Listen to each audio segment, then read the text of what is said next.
पहले तो मैं माननीय प्रधानमंत्री नरेंद्र मोदी जी को बधाई और उनका धन्यवाद देता हूं।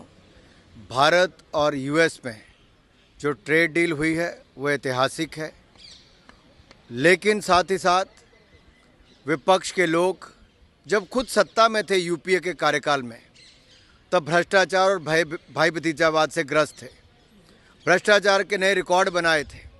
अब विपक्ष में हैं तो भय और भ्रम फैलाने का काम करते हैं।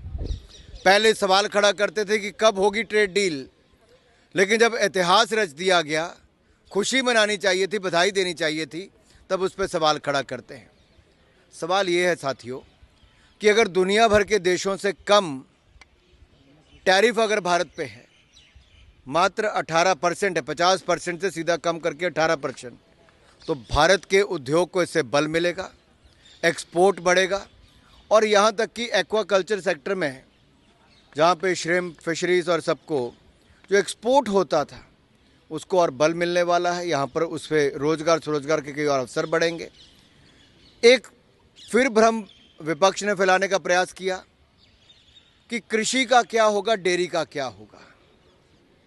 आपको याद होगा, बार बार किसानों को गुमराह करने का काम कांग्रेस ने पहले भी किया, जबकि एमएसपी की लागत यानी कि खरीद भी ज़्यादा की थी, एमएसपी के अंतर्गत पैसा भी ज़्यादा दिया था।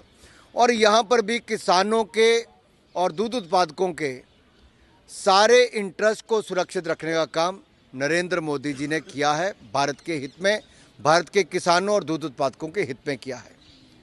मेरा अनुरोध कांग्रेस और विपक्ष से इतना ही है, भय भ्रम फैलाना बंद करें, देश के सैनिकों का अपमान बंद करें।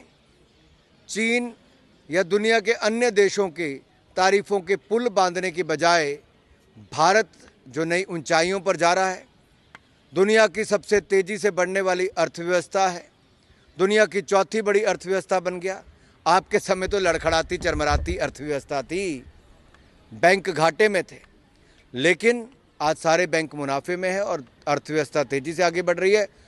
EU trade deal, India EU trade deal और अब इंडिया यूएस ट्रेड डील, ये दो इतिहास इतने कम समय के अंदर संभव किए तो नरेंद्र मोदी जी के नेतृत्व में एनडीए की सरकार।